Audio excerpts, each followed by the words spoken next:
just a minute. We'll wait just a minute as people are being admitted to the webinar.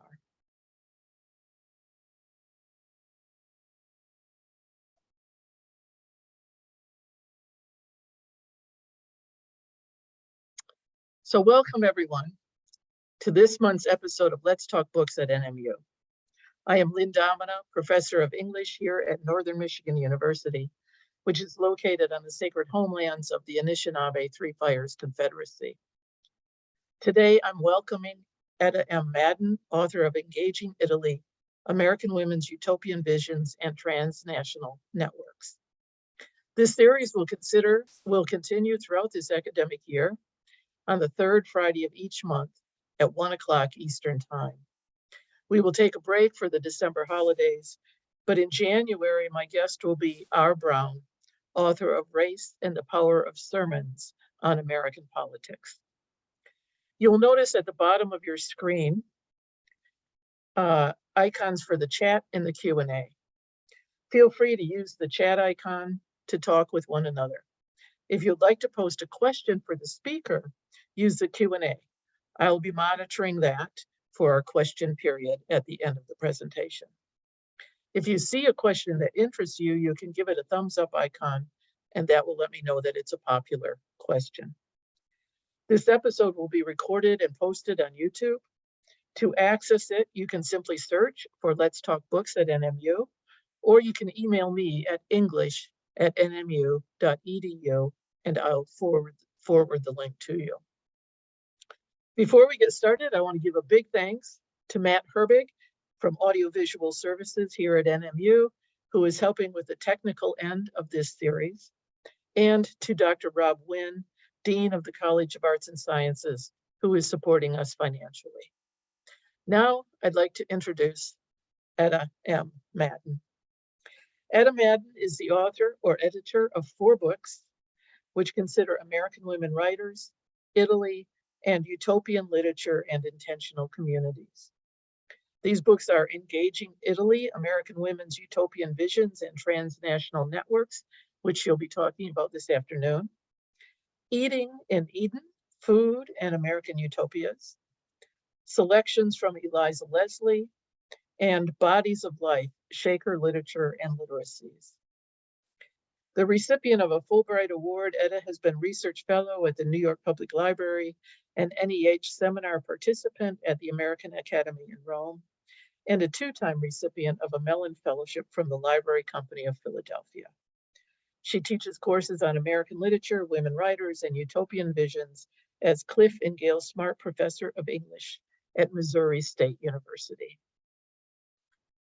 So, Etta, welcome, and it's all yours. Thank you. Thank you, Professor Domina or Lynn. I'm going to be a little casual here. I also want to say to those of you that have tuned in at your lunch hour or your dinner hour or your coffee break, thanks for being here. I'm going to be doing some talking. I'll do a little bit of reading, but I do think we'll have time at the end for Q&A. And like most authors, I love questions about process, about the research, about the writing, and so forth. I'm going to start, before I share my screen, I'm going to start by holding up the book that you just saw a picture of on the screen, and begin by saying we're told not to judge a book by its cover, but we always do. So I want to start there. When SUNY Press, the publisher of the book, asked me about potential cover designs, they suggested perhaps a picture of the Colosseum in Rome or Michelangelo's David in Florence. But you will see that's not on the cover. Instead, we have pictures of 3 19th century white women in clothing that suggests that they are women of privilege. And in the background behind the title, it's hard to see here, there is manuscript writing. And what I told the publisher in making that decision was that the book is not about Michelangelo's David or about the Colosseum. It's about 3 white women of privilege and the writing that they did while they were in Italy. So I'm going to go ahead and share my screen. I think I can do this fairly quickly. And I have some slides to share, which will be tiny if you're on a phone, but hopefully they'll help you stay with me while I'm talking. Okay, so there's a little bit closer view, I believe, of the cover. Now, what the title of the book also tells you is that there are some subtopics more than just bringing these three women's stories to life. One is on Italy as a lure and magnet for US women, and beyond that, a place in which women from the United States and elsewhere were able to grow and change. In the case of this book, the three women were able to change in part because they went abroad with utopian visions, with dreams of Italy being a better place, or thinking about how they might help to make the world a better place. And then another aspect the title suggests is the importance of networks and community for these women. And those networks were outside of the US borders and outside the domestic or household boundaries. So overall, Engaging Italy is a recovery project, not in the sense of AA, but as we say in historical studies of women, it is an attempt to bring three women back to life, to illustrate their trials, their triumphs, and the limitations they realized as they lived abroad. So to start bringing them back to life in the time I have today, I'm going to begin with their ends and some basic facts about them. Then I'll turn to the Italian context and how their paths crossed while they were abroad. And then I'll turn to some specifics about each woman that distinguishes them from one another. And then finally, I'll draw them together in my conclusion. So let's start with the ends. First of all, Anne Hampton Brewster, born in Philadelphia in 1811, died in Siena, Italy in 1892, buried in Woodland Cemetery in Philadelphia. Second, having a little bit of trouble with my mouse here, Caroline Crane Marsh, born in Berkeley, Massachusetts in 1816. All right, I said I was having a little bit of trouble with my mouse and jumping around a bit, so bear with me, please. Caroline Crane Marsh, born in 1816 in Berkeley, Massachusetts, died in Scarsdale, New York in 1901, buried in St. James the Less Episcopal Church Cemetery, also in Scarsdale. Emily Bliss Gould, born in New York in 1822, died in Perugia, Italy in 1875, buried in Woodlawn Cemetery on the northern side of New York. If you came across any one of these three grave sites, you would know nothing of these women other than what you see on their stones, if you even took time to stop and read them. Most of us probably would not. To borrow the words from the popular 19th century woman writer, George Eliot, in her novel Middlemarch, she refers to, quote, the number of women who rest in unvisited tombs. It's on the last page of that novel. So why should we remember these three women? What did they do? Why did they go to Italy? I'll try to give you a few answers to that. First of all, Emily Bliss Gould went to Italy with her husband, a retired naval physician, in 1860, supposedly for reasons of Emily's health. Digging into the manuscripts, though, I discovered that there was probably another reason as well, and that was that her husband had lost his position as a naval physician. But the outer story was that they were going to Italy for her health. While in Italy, she established an industrial school and orphanage in Rome in 1870. With that work, she located buildings, organized the curriculum, hired teachers. She generated annual reports. She wrote fundraising pamphlets. She wrote letters to political and religious leaders in Italy and in the United States, all to foster the institution's growth and continuation. Today, the traces of her work remain in Florence as the Istituto Gould, bearing witness to the work of her past and its ongoing influences. Carolyn Crane Marsh, who went abroad as a U.S. ambassador's wife in 1861, worked with Gould for a while after she moved to Florence in 1865. She became involved with a girls' school and orphanage there. She raised funds for the girls' school in the US. In Italy, she helped to oversee teachers, but she was doing this on the side while maintaining most of all her duties as an ambassador's wife, serving as a hostess, helping expat figures who were there, really working in a variety of service roles. She also was responsible for overseeing a complex household of family members who were coming and going from the United States, other visitors, and of course, a staff. She regularly wrote letters, kept journals, as most women of the era did, and she also composed original poetry and wrote encyclopedia entries. She did all of this while also labeled an invalid. I'm using scare quotes because that's a 19th century term that she gave herself and others did as well. She had ill health that made it difficult for her to walk or stand for long periods. These were probably issues associated with her uterus. The descriptions are fairly vague, and that's a topic that I continue to work on. The third woman, Anne Hampton Brewster, went to Italy basically to escape her brother Benjamin's control. Benjamin was a successful attorney. He'd later be U.S. Attorney General, but he was responsible for the family's finances after Anne's father deserted the family. She believed Italy would give her freedom that she understood many other American women felt while they were abroad. In part, she was also chasing Charlotte Cushman, a famous actress that Anne idolized. They had been in a relationship together until Benjamin squelched it. Cushman eventually invited Brewster to live among her circle of female friends in Rome. During the 20-year career that Brewster established in Rome, she sent approximately 750 letters, what we would call columns, back to the US to a half a dozen newspapers. She was reprinted in at least 60 additional newspapers who picked up her stories, but her most regular columns appeared in the Philadelphia Evening Bulletin and in the Boston Daily Advertiser. These won her a following of readers who looked forward to her weekly reports. If you know NPR's reporters, I like to think of Anne Hampton Brewster as the Sylvia Poggioli of her day. She too kept extensive diaries.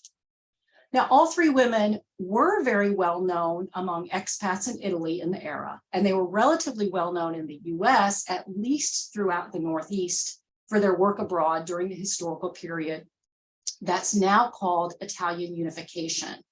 So the story of engaging Italy is the story of this particular moment in the 1860s and 70s. So let me say a little bit now about this context for US writers, especially that were abroad. In this period of unification and just before it, going back to the 1848 revolutions, numerous better known US artists and authors traveled to Italy. Some of the names that you may recognize are, among women writers, Margaret Fuller, who went abroad as the first female news correspondent, writing for the New York Tribune in the late 1840s. Novelist Catherine Maria Sedgwick, who published short fiction and a travel collection on her time in Italy. Harriet Beecher Stowe, you probably know for Uncle Tom's Cabin. She wrote other novels, including one called Agnes of Sorrento that's set in the Naples area. And then also Constance Fenimore Woolson, who generated numerous fictional works set in Italy while she lived there. Among the white men who were abroad and writing, Henry Wadsworth Longfellow, Nathaniel Hawthorne, Mark Twain, Henry James, all add to the American expat experience, which I believe provide a backdrop to what Brewster, Gould, and Marsh were doing as they lived abroad. But in engaging Italy, I want to tell a different story, one of women who were not known as novelists or visual artists seeking stimulation in Italy, nor were they merely tourists on a grand tour, which was typical of the educated elite in this era.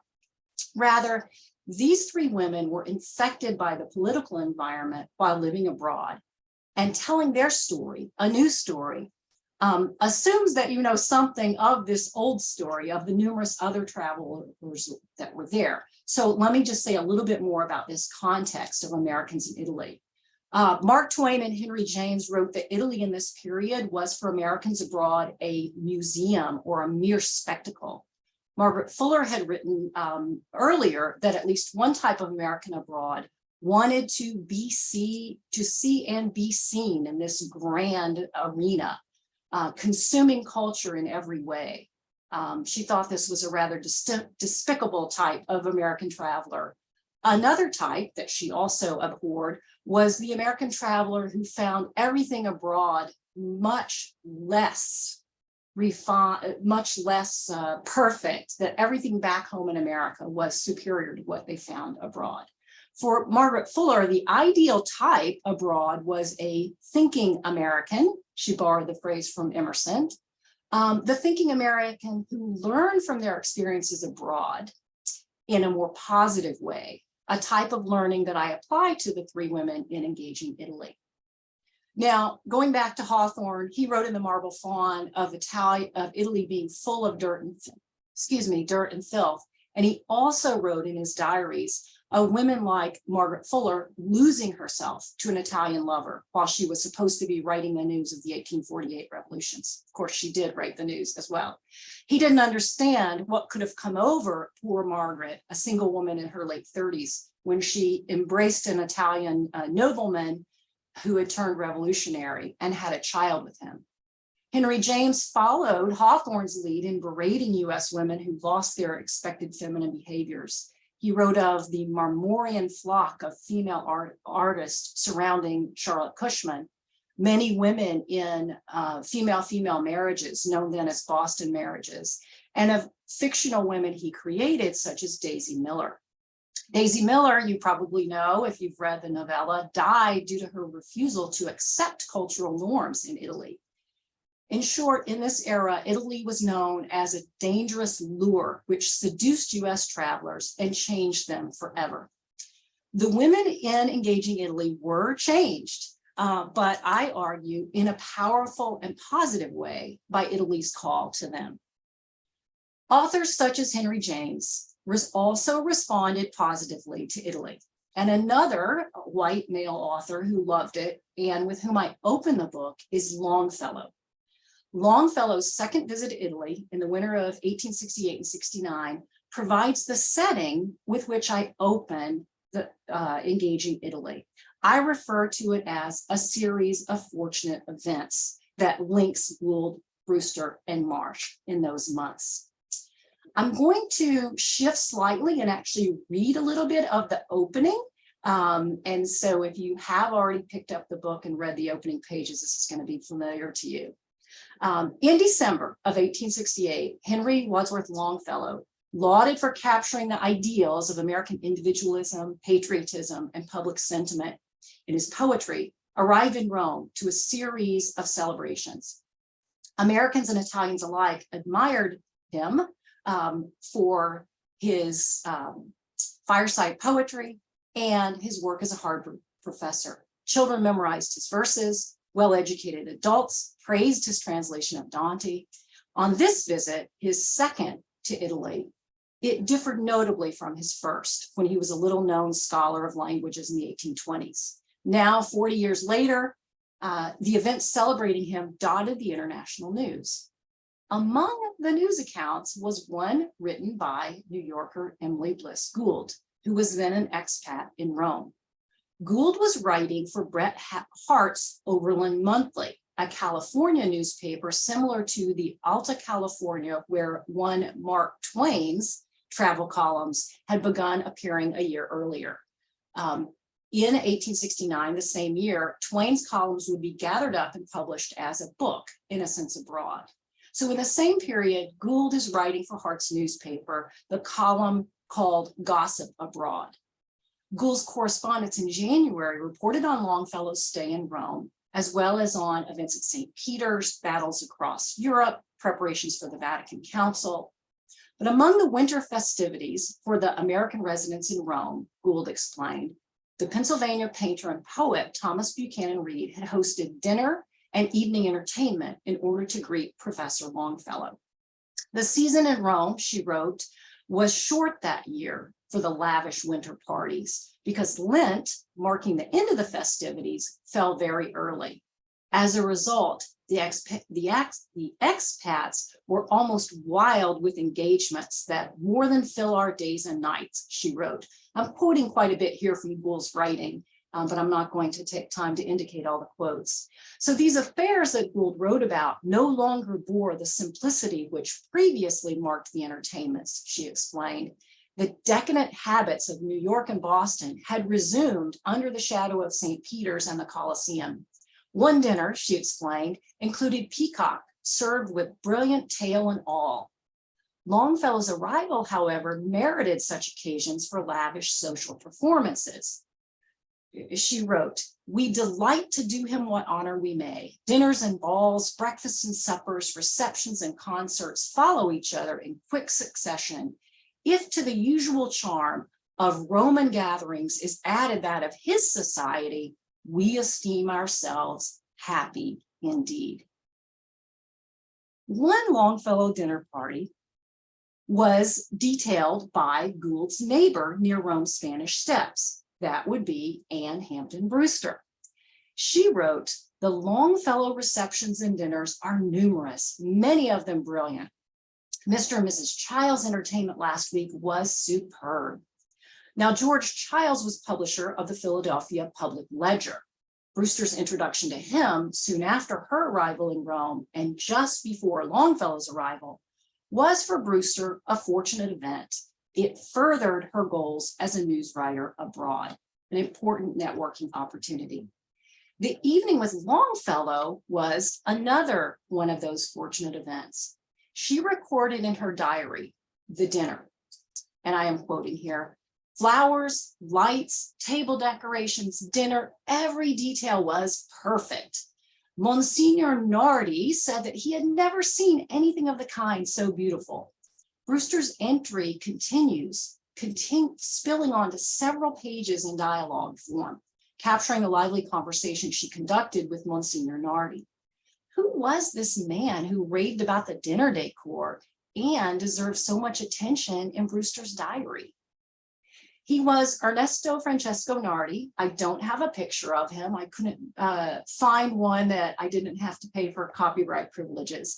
But Nardi was a key political figure, controversial in his stature as a leader among the Pope's inner circle. Social historian David Kurtzer refers to Nardi as one of the zelanti, or zealots, for the cause of the Pope's power. During this period of political upheaval, in which questions of papal authority and the future of the Kingdom of Italy and Rome's power abounded, many labeled Nardi nero, literally translated black, but also in the era designating evil, and at the time signifying association with nobility who supported the Pope. But not everybody saw Nardi as evil, or he certainly would not have been included at the dinner party for this Longfellow celebration. In fact, Longfellow himself wrote to a family friend that although he never cared much for Nardi's political views, whatever they were, he was not so nero as he seemed. Rather, Longfellow found Nardi an active, energetic, stirring personage who had been very kind to the poet's family. So on this festive evening, Nardi escorted Brewster, an adult convert to Roman Catholicism, to the dinner table.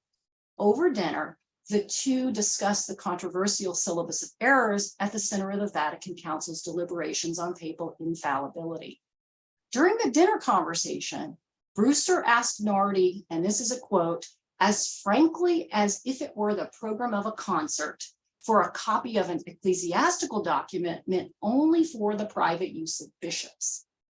Although Nardi was surprised by Brewster's American abruptness, he didn't give her the cold shoulder. Instead, he began, their playful tete-a-tete continued at the table in front of Longfellow, triggering correspondence between Nardi and Brewster and fueling her international newspaper work, which provided details of the Vatican Council's meetings gathered from her local informants. But Nardi's behavior with Brewster that evening was not the same as his decorum with all Americans in Italy that winter, including her neighbor Gould. The same month as the Longfellow dinner, another US periodical headline announced, quote, an outrage in Rome. The story reported on Gould having been arrested for meeting with Protestants in her home for what we would call house church worship services. Soon after the arrest, the account explained, the Monsignor interrogated Gould before a Roman tribunal. Gould's arrest led to her increased communication with the US Ambassador George Perkins Marsh and his wife, Caroline. This is exactly the kind of thing the ambassador and the ambassador's wife had to get involved in. Now, Caroline was a translator and poet. She was already engaged with Gould's activism with schools. While sitting with Caroline and her husband in the dining room of their home in Florence just 2 years earlier, Gould had composed a fundraising letter to the president of the American Foreign and Christian Union, requesting aid for a school and orphanage in Florence. Now, I know you can't see this on the screen because it's so small, but this letter on the right-hand side is dated just before Christmas, December 22nd, and begins after the opening. Mr. and Mrs. Marsh are sealed in their dining room, and I beside them in solemn conclave. And we finally decide we must apply to our good friends at home in aid of the country where our lot has been cast. Our purses are empty while our hearts are brimming full. So that's just an example of the way that Gould and Marsh were interacting with these efforts. To claim, however, that Marsh, Gould, and Brewster were close friends would definitely exaggerate the nature of their relationships. Brewster, in fact, considered Marsh an uppity New Englander. She wrote in her diary about Caroline, this is a quote, when she talks, she throws that high Roman nose up in the air and sniffs. Her eyes seek the ceiling and she oratorizes. So instead, what it was shared citizenship and language that linked them through these networks of transnational concerns. I argue that they merit attention today because their diverse lives and writings together illuminate the way in which there's a symbiosis and a kind of generativity among people in their texts, especially in explosive moments of political uncertainty. That is when there are controversial topics and public figures that emerge about politics, the social networks provide a powerful force for civic activity and reform. Within these moments, writing provides a record, yes, and it provides a reinforcement as well. But most of all, it enables the circulation of ideas, and the ideas are fostering social change. Social change is what we call utopianism, and those lie at the heart of the book. Now, let me go ahead and say a little bit more about the individual work that's unique to each person. So Emily Bliss Gould, her life comes to light as I read a fictional account called Miss Jones, alongside of Henry James's Daisy Miller. Miss Jones appeared in a memorial collection published as an example of the Rome School's abilities with printing and typography. And it was also a fundraising volume that was published just after Gould's death. In the story, Miss Jones, the heroine doesn't die as James's Daisy Miller does. Daisy is self-centered and ignores all advice about how to fit into the culture. Instead, Miss Jones is transformed not to death, but to a new life. She's resurrected through her interactions with an impoverished Roman boy. She sets aside shopping, sightseeing, buying coral jewelry, going to churches to see art. Instead, she determines that while she's in Rome, she's going to help educate the poor and the illiterate. Now, although Miss Jones is an unmarried young woman and Emily Bliss Gould is an older married woman, the story is highly autobiographical. A more complex picture of Gould, though, appears in her in her fundraising reports, which are public documents, and her private letters, especially letters that she wrote to Ambassador Marsh and to Italian leaders of the Waldensian Church. In these public documents, we see her rhetorical savvy as a fundraising guru and a leader. So this picture of Gould on the right as a mother figure with 2 Venetian orphans from her last fundraising report shows her staying within the confines of expected womanly role. She's presenting herself as a mother. In contrast, however, when we read her private letters written to men who were not her husband, she commands, or I would say even demands, respect for her financial and administrative duties with the school and orphanage. She sees male religious leaders trying to take over her work and wrest control of what she's given birth to and nurtured. She will not let it happen while she's alive. Unfortunately, Gould's work and these challenges broke her down further in her health. And in 1875, when she was only 53 years old, she died in Perugia. Soon after her death, her husband handed her work over completely to the Waldensian Church based in Italy. Anne Hampton Brewster, I like to think of as Mr. Kate Chromo. Now that's a title that one of her contemporaries, a novelist, Mary Agnes Tinker, gave to a character that supposedly was based on Brewster. The character in the novel by Tinker is a journalist whose chameleon character shifts, going beyond gender boundaries, bending truth as necessary to get what she needs. At other times, she remains clearly within the boundaries expected of her. Brewster's writings, like Mr. Kate Chromo's, and like Gould's, reveal a kind of rhetorical savvy. Her news accounts and the very popular reception she hosted exude extreme confidence in her abilities. She wrote in her journal in 1876, "I now have 11 letters a month and am the correspondent of 2 of the best journals in America." She also wrote in her journals exactly how much money she was making.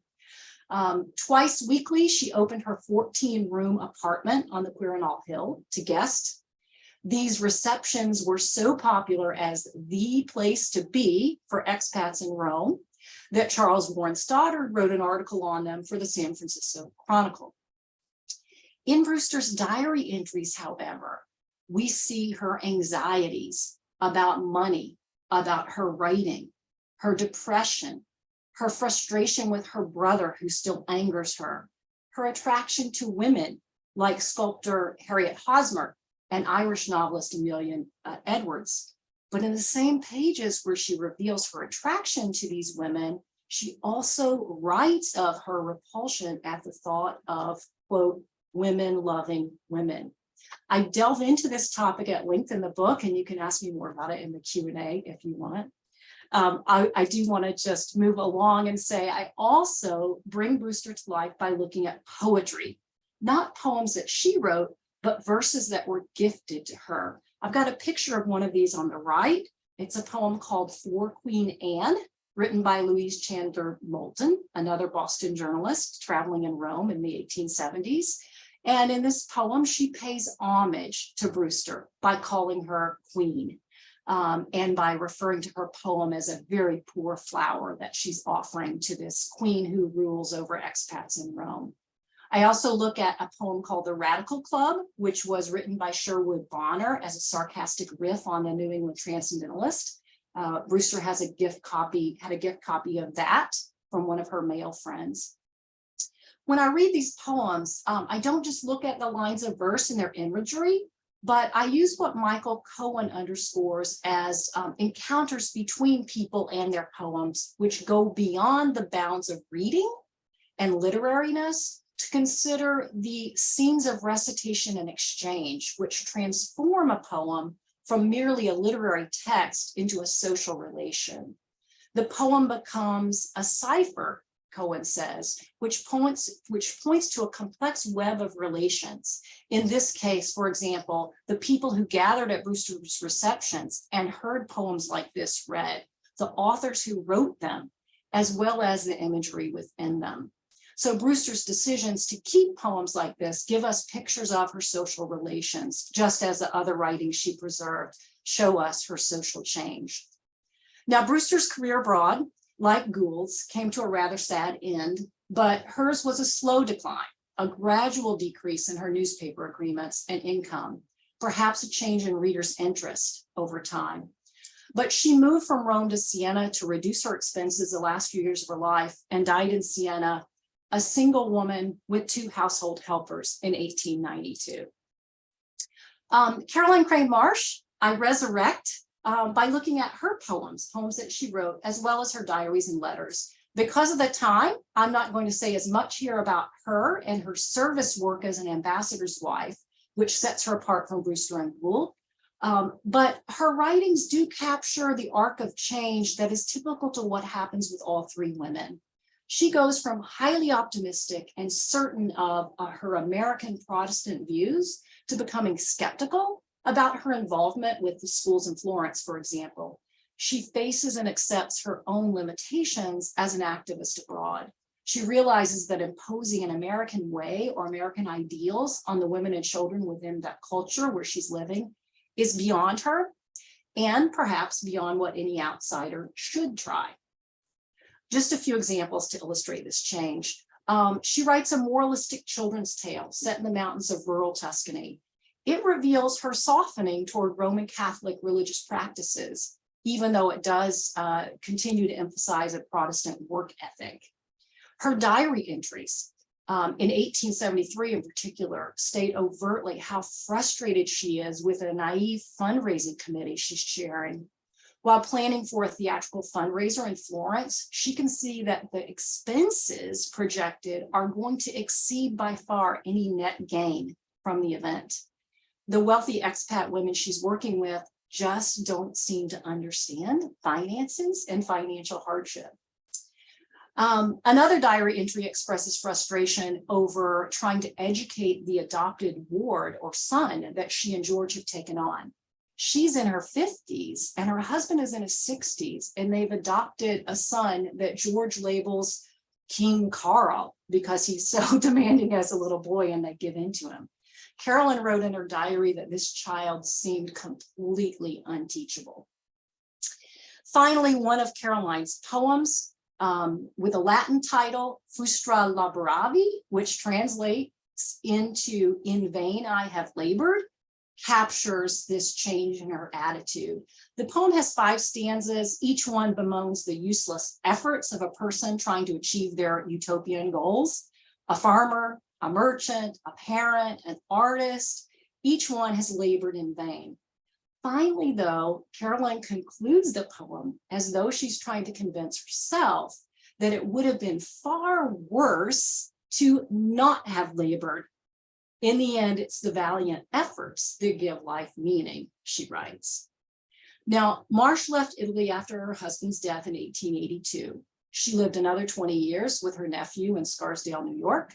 She dedicated herself to family and to writing her husband's biography in those years.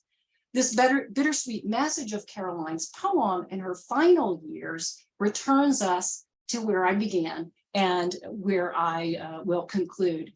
And that is with thinking about their deaths.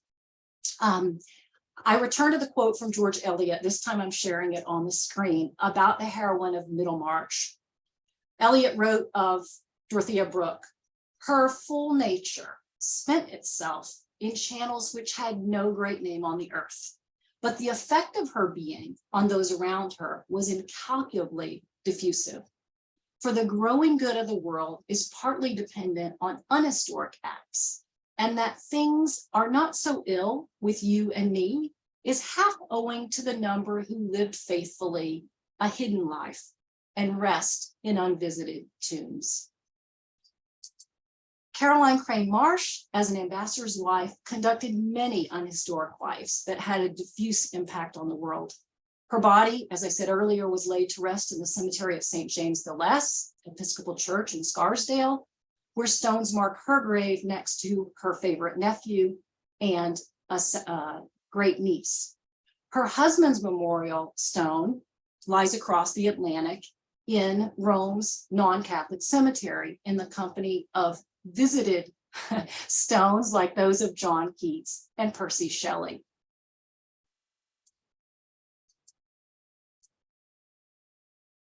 Anne Hampton Brewster died in Siena without family, but her body was journeyed across the Atlantic to Philadelphia's Woodland cemeteries, where it was placed next to her mother and that brother in another unvisited tomb.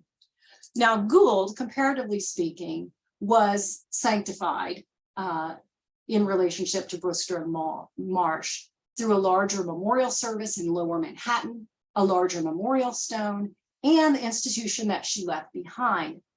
Upon the Waldensian Guest House in Florence, if you ever decide you want to go there and take a look, is a small plaque that recognizes her generous spirit and the work that she did.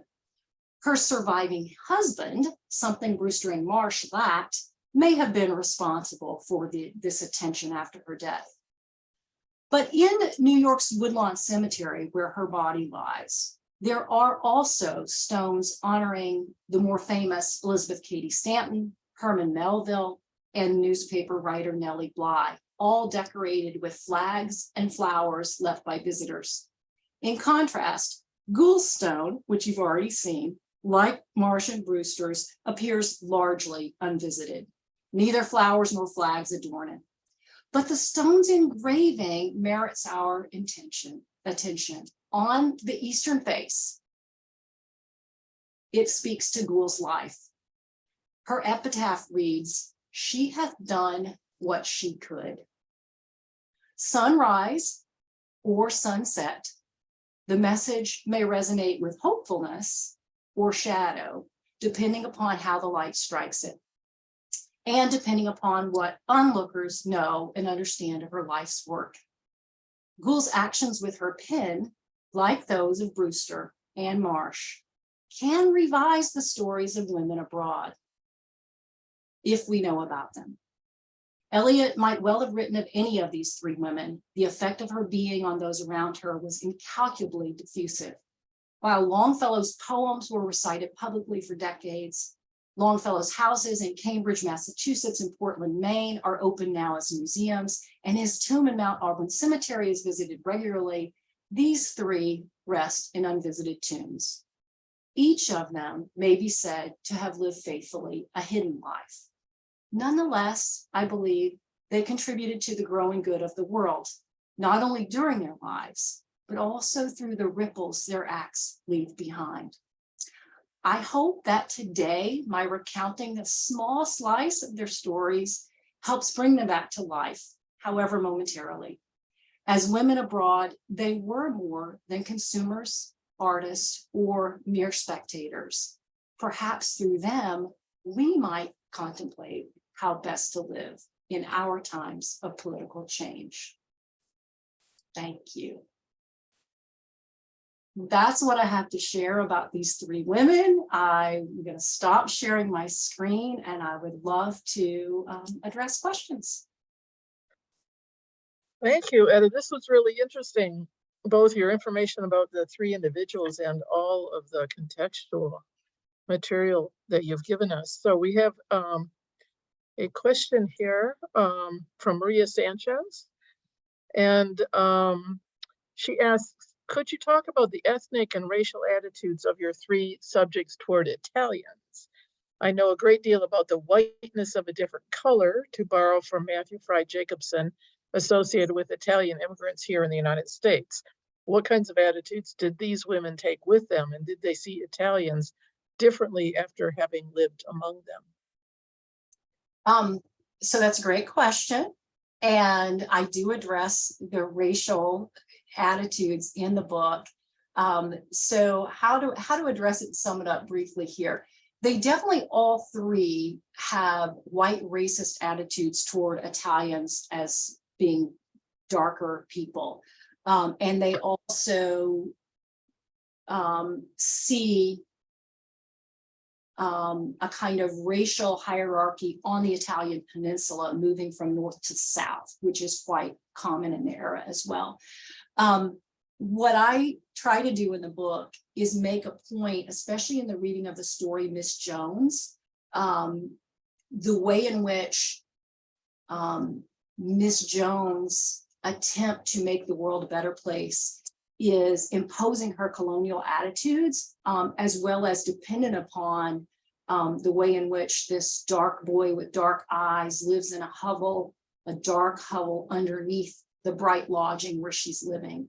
So I feel like one of the things that I'm able to do as a contemporary writer is to call attention to this, the racist attitude. And I'm glad that you asked that question, because as I was referring to the narrow narrative, I thought, I hope somebody asked about color and race in this presentation. I probably haven't answered your question fully enough. Here, you can certainly follow up if you want. Okay. Well, we have another question from Neil Shamaki. Have you done any research on their impact on subsequent women writers? I have not. That would be a great topic to trace. I have spoken recently about one of Brewster's 2 novels that she wrote. We don't have a lot of evidence of who was reading it and how it impacted them. Do you have Marcia, a sense go of ahead. how well they sold the novels? I know that her first novel went into a second edition. Her second novel did not. Okay. Brewster's. Now, Marcia's published writings were two collections, one a translation, and then one, they actually were both translations, but one of them includes some original verses in it. So, you know, one of the points that I'm making is a lot of what I'm taking, bringing to light about these women is the way in which their unpublished manuscripts help bring them to life, especially because their published ones didn't get as much attention. Yeah. Well, that is a good segue into a question that I have, which is kind of about the challenges of the research that you did for this book, because a lot of it looks like you relied on a lot of archival material. Yes. And which when you're talking not only about using archives around the United States, but presumably outside the United States, can you talk about what you learned from the process and any advice you'd have to those of us who are working on similar projects? Well, it's been more than 10 years since I started it. That might be the first thing. I will say that some of the richest material that I came across on Gould was in the Waldensian archives in the Piedmont region of Italy, in the mountains near Turin. And if I had not had the ability to read Italian and read handwriting, you know, to read cursive, I would not have been able to make sense of what was happening in her relationship with the Waldensian church. And I'm still, yeah, so the project takes a lot of time, and especially I'm in Springfield, Missouri. Thankfully, now a lot of archives let us use cameras and scanners. And so one of the things that I was able to do was to take a lot of pictures and then sit in Springfield, Missouri with my big computer monitors and, you know, pop up the handwriting. So I did a lot of that kind of translating work once I was actually back in my home office. So it takes time and attention and care. And I think one piece of advice I would say is don't give up.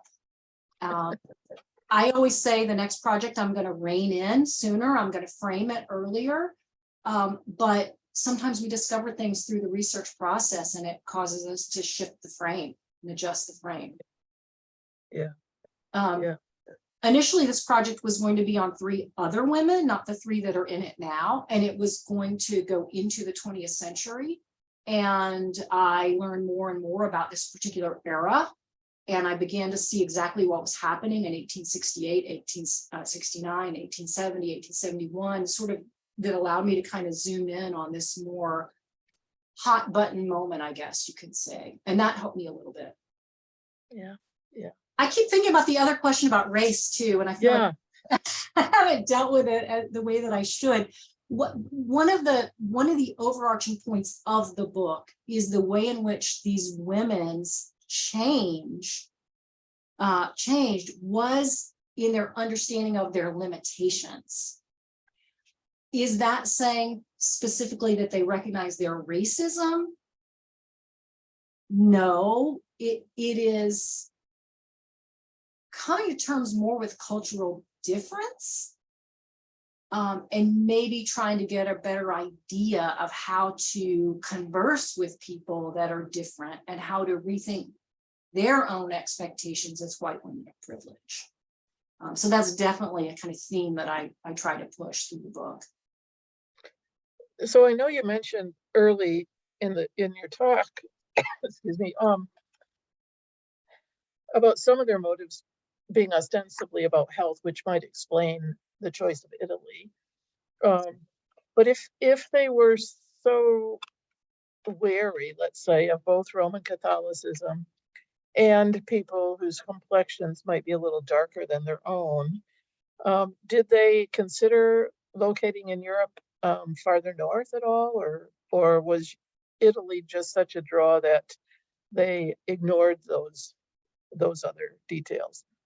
Okay, so it's going to be different for all three, for each of the three. So I'll try to address them one at a time. So, Brewster from Philadelphia has met Charlotte Cushman, who's an actress in Philadelphia. They're seeing each other regularly, reading. Brewster is helping Cushman rehearse her lines. Her older brother sees this as an inappropriate relationship. Anne Brewster is very much in love with Charlotte Cushman. We don't have any details of physical intimacy, but she writes about her love for Charlotte. Charlotte's an older woman. Very much her decision to go to Italy is connected to her love of the traditions and the beauty of Roman Catholicism and her understanding of the way in which Italy, with its history and culture, allows kind of openness, especially for women, that she doesn't feel while she's in Philadelphia. So that's definitely part of her motive, a major part of her motive. She did on her first trip abroad, she took an 18-month trip abroad from which she got called back to deal with the wrangling in the estate that her brother ends up managing. During her first trip abroad, she spends half of it in Switzerland, in Vevey, Switzerland, where Henry James opens Daisy Miller. So she spends a good bit of time in Vevey, Switzerland. And then from Switzerland, when the cold weather starts to blow in and the leaves are falling, she heads south to Naples at the invitation of US Ambassador to Naples. So she spends a beautiful period of 9 months in Naples, but gets called home to deal with this financial issue with her estate. And then she plans for another decade. How can I get back to Italy? How can I get back to Italy? So that's Brewster. Carolyn Crane Marsh, as the ambassador's wife, they had been in Turkey in the Ottoman Empire for his work in the 1850s. They come back to the States in 1854. They're living in New England. She's translating poetry. They're trying to figure out the next part of their lives together in his career. He is ecstatic to have the opportunity for a placement with U.S. Embassy in Italy as the kingdom is established in 1861. So there's talk in his manuscripts about other potential appointments, but Italy has this history that people that love language and literature are drawn to. So that's why they're there. And then Gould, Gould and her husband, I think they went for some of the same reasons. It was a place to be. And I don't know if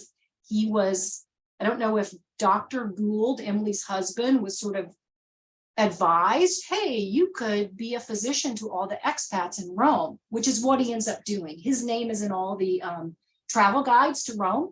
If you need a physician while you're in Rome, go to see Dr. Gould. So they went for her health, but it really also had to do with his career change. Okay, we have a That was couple a really more long answer. questions here. Yeah. Louise Jackson asked, she says she got in a bit late and you may have mentioned it, but I don't think you did. Did you study Italian intensely on purpose for this research, or did you just, so to speak, happen to have it? Oh, that's such a great question. You know, there's always the personal motivation behind our research, right? And I'll just, how much time do I have? In a couple of minutes, I'll say mine. The quick answer is no. I started learning Italian as an undergraduate study abroad student. Now, the connection to the research project is that when I went back to Italy many years later as a Fulbright professor teaching and teaching travel writing and American authors in Europe, what I began to really wrestle with was what a huge difference there is between a young Daisy Miller, a young Etta Madden studying abroad, and an older person at midlife living there for a much longer period. And so I began to wrestle with the difference between being a young student or a tourist and being much more of a long-term expat figure. And so that kind of pushed me to this research project. And I already had some of the Italian experience, but it definitely improved during my Fulbright and with attention to reading and working in the language. Okay, then one final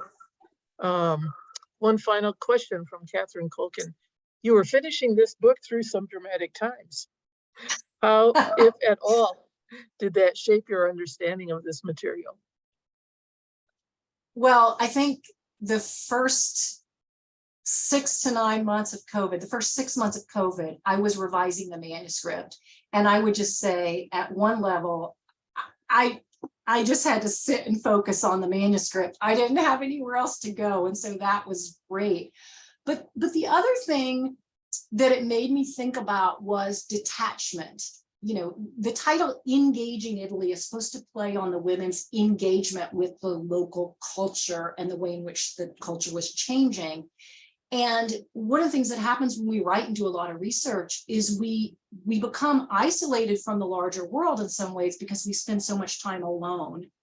So I think in some ways I became much more attentive to what it's like to live where you don't just walk outside and converse with all your neighbors because you're from another culture. So I think there was that element of it that made it kind of come to life a little bit more for me. That's also a great question. Yeah. Well, thank you, Etta, and thank you everyone who was listening in and posting questions. If you'd like to, yes. Yeah, can I put in a quick plug? So the paperback is now available as of last month. It became available, and SUNY Press is running a 30% off sale on the paperback, not on the hardcover, on the paperback with a coupon code. And I have the coupon code on my website, ettamadden.com. So it's a great time to buy the paperback with a coupon code or to ask your library to buy it. So to get that in there. Yes. And you will be grateful that you have done that if you do. Yeah. So thank you, everybody. As I said, we will not have a webinar in December because of the holidays. But in January, the third Friday in January, we'll be back and I'll be talking with R. Brown about his book, Race and the Power of Sermons on American Politics. Maybe the election will actually be over by January. So thanks a lot and enjoy all of your holidays. Thank you. Bye-bye.